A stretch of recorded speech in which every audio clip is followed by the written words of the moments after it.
समय की बात है। एक आदमी ट्रेन से कहीं जा रहा था। उसके पास कीमती हीरो की पोटली थी। उस आदमी को 2 दिन और 2 रात ट्रेन में गुजारने थे, क्योंकि उतना उसको सफ़र करना था और उसे कहीं पहुंचना था।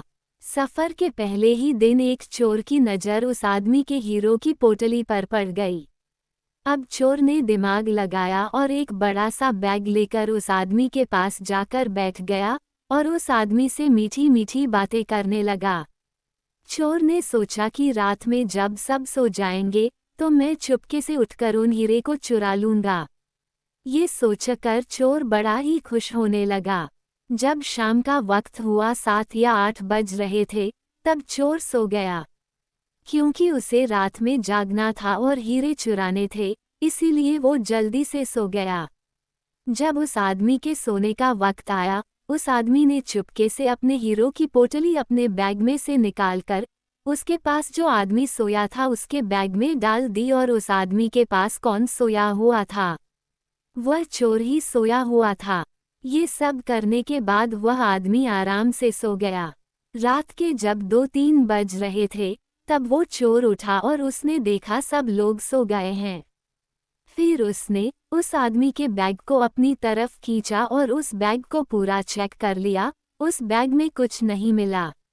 वो परेशान हो गया। सारी रात उस आदमी के बैग को चेक करने के बाद जब उसे कुछ ना मिला, तब उसने देखा कि सुबह के 4 बजे बज रहे थे, तब वह सो गया।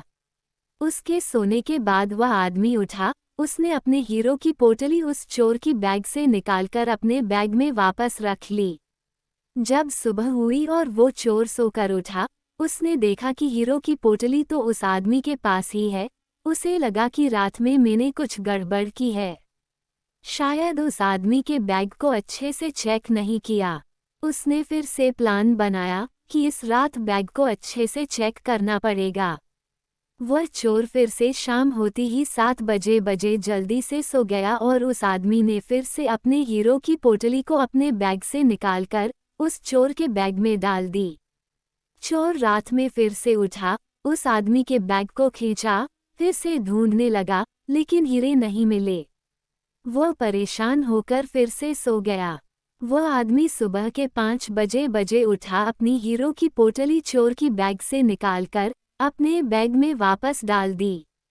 जब सुबह हुई, स्टेशन आया, वह आदमी स्टेशन पर उतरा तो चोर उसके पास आकर कहने लगा, मैं जिंदगी में कभी चोरी नहीं करूंगा, बस मुझे इतना बता दो कि हीरो की पोटली रखी कहाँ थी।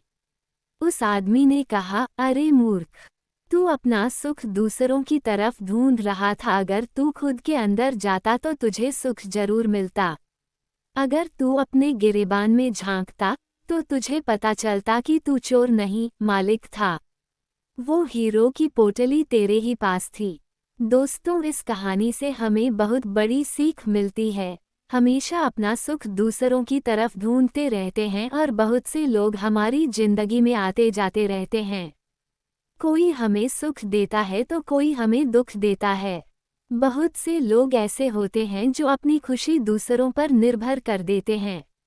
जबकि अगर आप खुद के अंदर झांकोगे, अपने खुद के गिरेबान में झांकोगे तो आपको किसी चीज़ की कमी महसूस नहीं होगी। आपको सब कुछ मिलेगा, बस आपको एक बार अपने अंदर झांक कर देखना है। ये कहानी आपको बड़ी दिलकश लगी होगी और इससे सबक भी मिला होगा। आप अपने दोस्तों के साथ भी इस कहानी को शेयर करें। धन्यवाद।